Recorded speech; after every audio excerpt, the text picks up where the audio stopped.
Sorry I haven't really posted any videos in the past couple of months. I've been busy not turning on my camera. Anyway, enough with the excuses. So today, I'm actually going to probably review quite a few, or at least probably post them separately, videos. But here's my first one, and I watched it quite a while ago, and so I've had a little bit of time to reflect on it. It's called Guyver Bioboosted Armor. Now, Guyver, I really liked it, or at least I liked a lot of elements of it. I wasn't particularly a fan of the ending. It was kind of just like, oh, we're not going to get another 50 episodes, so we have to end it here. So I didn't really like that. It was kind of annoying. It just felt like, they wrote another 3 episodes for the ending, but they had to chop it off. So I wasn't really a big fan of it. But I mean, overall, in my opinion, it was a very great kind of story for the hero's journey in terms of just, being an average person and rising and getting some kind of superpower and eventually, becoming a hero and saving the day. Uh, things it felt like it definitely held on to a lot of tropes of, kind of normal average Japanese anime and probably even manga. I'm not much of a manga reader, so I'm not that strong at it. I think I've only completed one manga, and I'm stuck on the last 10 chapters of, the one that I'm currently reading, so yeah, don't hold it against me, please. But anyway, but what's it called? Guyver brings up a nice little kind of, side story that I like to share. On this website called AnimeNation.com, there's usually a podcast, and then after the podcast you can write in questions. It's called Ask John. And he gives some very kind of insightful, if not almost encyclopedic, I don't know how to quite describe that, information. Um, and one time I asked, why is it in a lot of anime and even manga, I assume, since a lot of anime is based on manga, that a hero doesn't have both parents. Usually they'll have, either only a mother, only a father, or none. And so that's just kind of always bothered me. Not really bothered, not like, oh, they don't have parents, I'm not going to care about them now. But more along the lines of, well, why is that? Like, why does it change the story? And he told me that, or at least he wrote back that typically in Japanese mythology, the amount of parents, or which parent there is, will determine the kind of journey that they go on.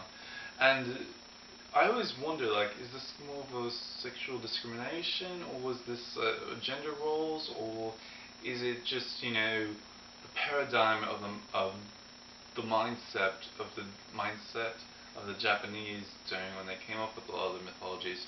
And he said that, women, or at least mothers, will typically mean that they have a lack of a father, so therefore they're going to go out on adventures. And if they don't have a mother, a lot of their problems will be domestic, and that they'll typically stay within a certain area, for their journey, or at least, adventure, I guess. And so they definitely did that with Guyver, except around, eventually the father dies, and they have, one of those battles. And so I thought it was kind of interesting, or just because I really like the father-son relationship, but mostly that's really a personal thing. Whether or not they did it well is debatable, but I like my father, so he's a great guy in my opinion. So therefore, I was kind of like, emotionally attached to, their relationship. So it was just kind of interesting to me. And then, he dies, and it's like, oh, that's very sad, and things like that, because, I could project myself onto that. The main character is a very kind of bland character, and sort of a blank slate that's easy to project on. And, the one thing that really bothered me, though, about it is, I know this manga is originally from, like, the 80s, and, the character designs definitely show it sometimes. Like, the main character is like kind of really a cool looking dude. He has spiky hair, and everyone's like, he's such a geek. But it's like, really, he looks like a cool person to me. And then like the person who's supposed to be cool has like slick back hair and a fucking mullet. And it's just like, oh my god, he's so dreamy. I'm just like, wow, they definitely didn't want to change those characters at all. And I mean, it was just it was showing its age at times, but I really liked it, and I really enjoyed it overall.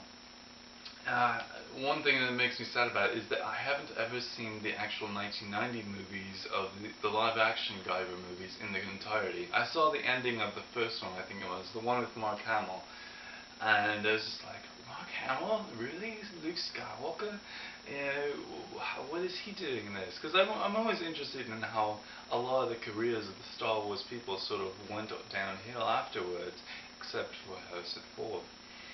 So therefore that kind of intrigued me, and then, I don't even remember seeing him in it, really. Supposedly he's in it, I think he's a scientist or something, but I don't know. I mean, I only saw the last 20 minutes, so whatever. And then, but, in getting back to the story, I really liked the death of the father, it was just a very nice thing. One thing I didn't really like about it is the main character dies a lot. Not really, but like, every time he dies, you're just like, geez, now there's going to be a wasted episode of whether everyone's just like, oh my god, I'm so sad, the main character's dead. And then like, at the end of the beginning of the next episode, they do like one of those kind of cliffhanger things, like, they show a thing and it's growing, and it's like, oh, I wonder if that's the main character coming back to life. And so yeah, I really didn't like that a lot. It was kind of like, not anticlimactic, but it was like, if you're going to get rid of a hero, you should at least have more of an impact to it. And granted, every time he dies, there is an impact. Like, the not necessarily the world changes significantly, except for a certain time, but it was kind of like, oh, alright, I guess. And it's just like, it definitely lost its gravitas, because it's like, I should be caring right now, but I don't, because I know he's going to be back any time now. And at first when I saw it, I was like, oh, I wonder if they're going to do a thing like Blast Writer, where like the main character dies every 6 episodes or so. And I was like, no, I don't think so, because the character's story is too focused on one specific person. Like, maybe it could jump around. There was definitely, like, hints of it, possibly, because the cool character, you'll later find out, has an alter persona as another Guyver. And then there was, like, this blonde guy who was Guyver 1 or 3, I don't remember.